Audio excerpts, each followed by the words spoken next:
여름철이죠, 이제. 열무가 어떤 효능이 있는지 혹시 아세요? 정말 좋은 식품이에요.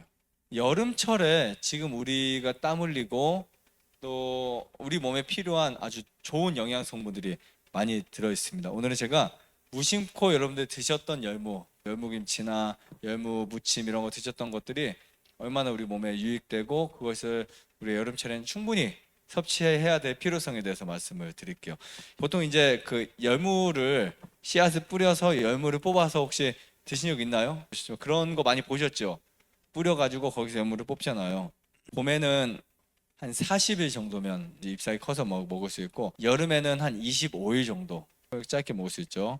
이제 1년에 여러 번 재배할 수도 있다고 합니다. 잎이 굉장히 연해요. 연하고 맛이 있어서 뿌린 무보다는 주로 열무 같은 경우는 잎을 많이 사용을 해요. 근데 이 열무의 특징 중에 하나가 알칼리 식품이에요. 그러니까 섬유질이 많고 그 다음에 칼로리가 적은 알칼리 식품이라고요. 이 열무 같은 경우는 생으로 먹어도 되고 익혀 드셔도 되고 삶아 드셔도 되고 볶아 드셔도 되고 여러 가지 이렇게 드실 수 있는데, 동의보감에 보면 열무를 봄에는 새싹, 여름엔 잎, 가을엔 줄기를 먹고 오장에 이롭고 씨를 짜서 먹으며 말려 먹으면 장수할 수 있다. 이런 식품이라고 볼 수 있어요. 되게 흔하고 쉽게 재배할 수 있는 식품인데 사람에게 이렇게 좋은 식품이라는 것을 언급하고 있어요. 동의보감에서는 오장에 무슨 나쁜 기운 그런 거 있죠. 나쁜 기운을 막 이렇게 씻어버리고 우리 보통 채 자라면 채끼를 없애주고 어쨌든 이렇게 좋은 채소다라고 이야기를 하는데, 제가 한 몇 가지를 정리를 해봤습니다. 첫 번째, 열무의 효능 중에 정말 좋은 것은요, 항염과 항암 효과가 있다는 거예요. 그러니까 우리가 보통 열무를 익혀 먹든 생으로 먹든, 물론 생으로도 드시는 거 좋아요. 익혀서 드시는 것도 좋아요. 무엇이 더 좋다라고 하기 전에 여러분들이 소화될 수 있는 상태로 드시면 가장 좋아요. 만약에 내가 생으로 먹는데 소화가 안 돼, 그냥 나온다, 그러면은 익혀서 드시는 게 훨씬 나을 수도 있어요. 근데 이 항염과 항암 작용이 있어서 정말 우리 몸의 혈관을 건강하게 만들 뿐만 아니라 또 우리 몸속에는 바이러스나 세균이나 여러 독성 물질을 중화시키는 거예요. 열무를 여름철에 자주 먹는 사람들이요, 그렇지 않은 사람보다 여름철 감기를 덜 걸려요. 그리고 보통 우리가 해가 길어졌잖아요. 해가 길어지면 공통적으로 겨울보다는 피로감이 더 많아질 거예요. 왜냐하면 활동성이 많으니까.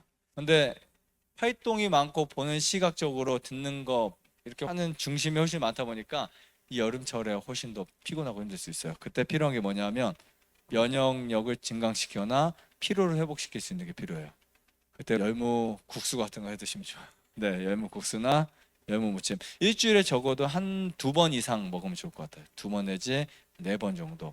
일주일에 14끼를 먹을 때 한 4끼 정도의 열무를 곁들여서, 여름철이니까 어떤 분들은 제가 예전에 열무 좋다고 하니까 일주일에 7번을 드시더라고요. 7번 드시는데 전혀 문제는 없어요. 전혀 문제가 없고 어차피 열무만 먹는 거 아니니까 괜찮아요. 그런데 그 열무의 효능, 그 잎사귀의 특히 효능들이 항산화 작용으로 인해서 면역력이 높아지는데, 비타민 C가요 무려 사과의 5배라고 합니다. 그러니까 어떤 분들은 저는요 사과나 과일을 먹으면 설사하고 속이 안 좋고 막 배탈이 나고 해서 비타민 C를 어디서 섭취해야 됩니까? 라고 여쭤보시는 분들에게 열무나 감자 이런 것들 말씀드려요. 특히 여름철에 필요한 식품이에요. 그리고 비타민 B는 스트레스 완화와 신진대사 작용을 촉진시켜 주는데 이 비타민 B가 많이 들어있어요. 그리고 사포닌이 많이 들어있어서 피로 회복에도 정말 좋아요. 사포닌이 뭔지 아시죠? 인삼에 많이 들어있는 거, 산삼에 들어있는 거. 세 번째는 다이어트에 정말 좋은 식품이에요. 수분 함량이 한 몇 퍼센트 있을 것 같아요? 95%가 있어요.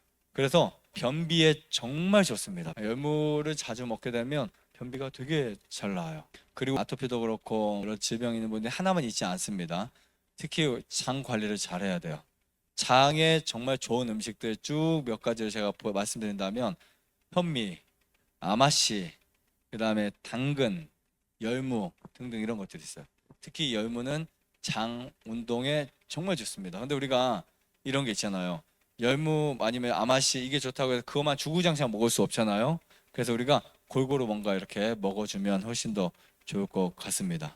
그래서 음식 찌꺼기가 장을 통과하는 시간을 짧게 만들어줘요. 식이섬유질이 잡아서 그것을 내려가게 만듭니다. 즉 수세미 역할을 한다고요. 그래서 대장암을 예방할 수 있는 아주 좋은 식품이라고 설명드릴 수 있고요.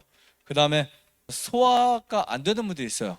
이게 위가 약하거나 소화액이 잘 안 나오는 분들이나 소화액이 안 좋은 분들이 있어요. 그러면 소화액이 촉진이 안 되는 경우에 봄에 여러분들이 소화가 안 된다 그러면 쓴박이나 민들레 이런 거 좀 드시고, 여름에 안 된다 그러면 열무를 자주 드세요. 열무를 충분히 소금을 뿌려서, 그러니까 간간하게 드셔야 돼요. 충분히 짭짤하게 드셔서 이제 열무를 자주 드시면 소화가 촉진이 돼요.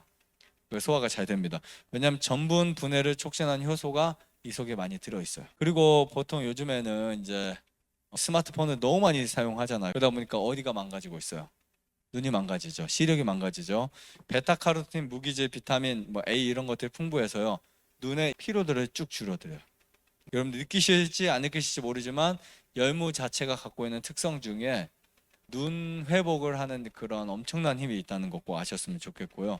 그래서 백내장이나 눈이 안 좋은 분들도 열무를 자주 드시는 거 좋습니다. 자, 그리고 우리가 60세 이상 되면 걱정됐던 게 뭐죠? 뼈 건강이죠. 근데 이게 60대 이상만이 아니에요. 20대, 30대도 요즘에 뼈 건강에 심각한 문제가 생겼어요. 열무 같은 경우는 칼슘이 풍부한 채소입니다. 그래서 성장기 어린 아이들, 그리고 성인, 그리고 노년기까지 누구나 다 먹어도 되는, 먹어야만 하는 좋은 채소라고 말씀드리고 싶고요. 그 다음에 혈관 건강에 정말 좋다. 그 이유가 뭐냐면 칼륨 농도가 풍부해요. 칼륨이 풍부해서 나트륨 농도를 약간 분해시킬 수 있어요. 그러면 배출이 잘 되겠죠. 그리고 빈혈이 있다라고 생각하는 분, 나는 빈혈이 있고 자주 어지럽고 하는 분들도 역시 철이나 엽산 등이 함유되어 있어서 이 열무를 자주 드시는 게 좋습니다. 잎사귀가 금방 시들기 때문에 가능한 여러분들이 밭에서 딴 시간부터 빨리 먹을수록 좋아요.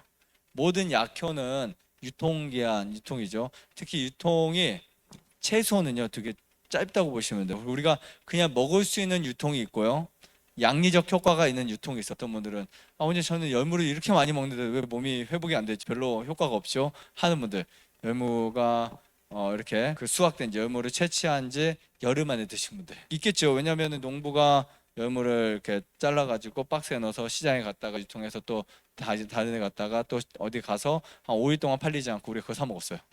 그럼 어떻게 될까요? 신선도가 떨어진 것은 아무래도 약효가 많이 떨어집니다. 가장 좋은 것은 그냥 내 주변에서 뜯어서 먹을 수 있는 열무가 가장 좋아요. 그러면 시중에서 산 거 10,000원치보다 훨씬 더 비싼 10만 원치가 될 수 있어요. 우리가 농산물이 값으로 매겨질 수 없는 값이 뭐냐면 바로 이런 것들이에요. 그래서 여러분들이 이곳에서 만약에 돌아다니시다가 민들레 같은 거 있으면 뜯어서 바로 드시지 마시고 뜯어서 점심때 한 잎사귀 정도 드시는 거, 그런 거 되게 좋아요. 그런 것들 좋습니다. 좋아요, 구독, 안내자전 눌러주세요.